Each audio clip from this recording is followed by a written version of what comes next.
ஓம் தத் சத்து. அன்பு நெஞ்சங்களுக்கு நமஸ்காரம். அபினவ பாரதங்கிற யூடியூப் சேனலுக்கு உங்கள் எல்லோரையும் வரவேற்கிறேன். நான் உங்கள் அனந்த நாராயணன்.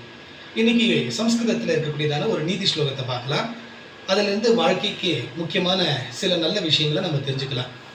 துர்ஜன பரிஹர்த்தவ்யோ வித்யா அலங்கிருத்தோபி சல்லே மணினா பூஷித சர்பஹா ஹிமசோ ந பயங்கரஹ.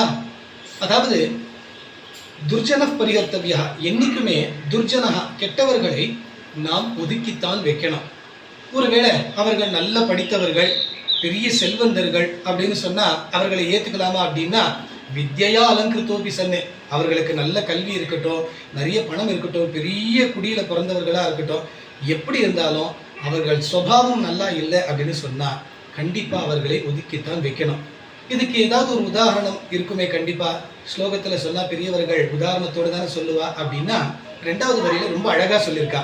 மணினா பூஷித சர்பா, ஒரு பாம்பு நல்லா படையெடுத்து ஆடுறது, அதனுடைய தலையில நாகமாணிக்கம் அப்படின்னு சொல்லுவா. பார்க்கறதுக்கு ரொம்ப அழகா இருக்கும், எல்லாம் பிரகாசமா இருக்கும்.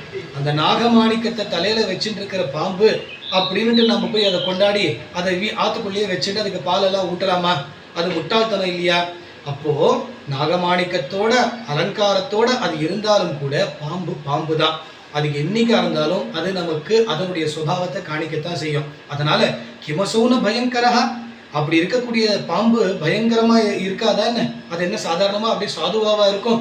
மணியோட அழகா இருக்கு அப்படின்னு சொல்லிட்டா நம்ம அது வந்து ஏத்துட்டுலாமா? அந்த மாதிரி நல்ல வித்தி இருந்தாலும், நிறைய செல்வம் இருந்தாலும் கெட்டவர்கள் தான், அவர்களை ஒதுக்கித்தான் வைக்கணும். அப்படிங்கிற இந்த நீதி ஸ்லோகம் நமக்கு ஒரு வாழ்க்கைக்கு தேவையான அற்புதமான நீதியை கொடுக்கிறது. இந்த நீதியை நம்மளும் புரிஞ்சுட்டு வாழ்க்கையில கெட்டவர்களை விலக்கி வச்சு, இல்லைன்னா துஷ்டர்களை கண்டார் தூர விலகி நம்மளுடைய வாழ்க்கையை நல்ல விதத்தில் அமைச்சுப்போம் அப்படின்னு பிரார்த்திக்கிறேன். வேறொரு சந்தர்ப்பத்தில் ஒரு நல்ல ஸ்லோகத்தோடு உங்களை மீண்டும் சந்திக்கிறேன். நன்றி, வணக்கம்.